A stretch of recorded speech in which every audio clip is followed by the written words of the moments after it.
Hi, welcome back to my channel. ఇవాళ అల్లం ఆవకాయ పచ్చడి 2 ప్యాకెట్లు ఫ్రీడమ్ పల్లి నూనె, తర్వాత మామిడికాయ ముక్కలు, 100 గ్రామ్స్ ఆవాలు, 100 గ్రామ్స్ మెంతులు, 1 kg salt, 3 mango chilli powder 1 kg, కారపొడిని 1/2 kilo లెక్క కొలుసుకోండి. 1 kg ఉండాలి 50 కాయలకి.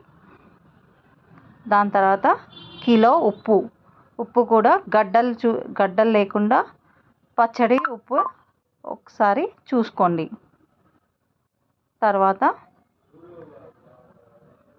పల్లి నూనె వేడి చేసి దాంట్లో ఆవాలు జీలకర్ర వేసి దాంట్లో అల్లం ఎల్లిగడ్డ పేస్ట్ 1 kg వేయాలి. వేసి నీరు పోయే వరకు వేపేయాలి. వేపేసిన తర్వాత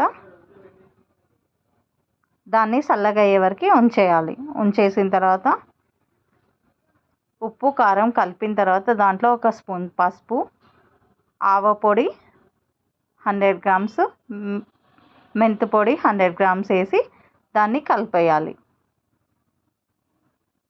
కలిపేసిన తర్వాత దాంట్లో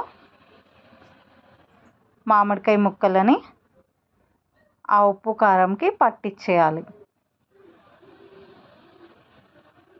పట్టించిన తర్వాత దాంట్లో నూనె పోసుకొని కలుపుకోవాలి.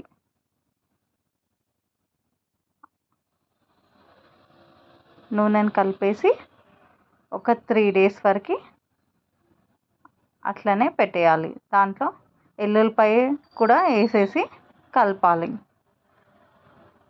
కలిపిన తర్వాత 3 రోజులు బవాన్లో వేసి పెడితే 3వ రోజు తీసి మళ్ళీ కలిపితే మామిడికాయ అల్లం పచ్చడి రెడీ అవుతుంది. Thank you for watching.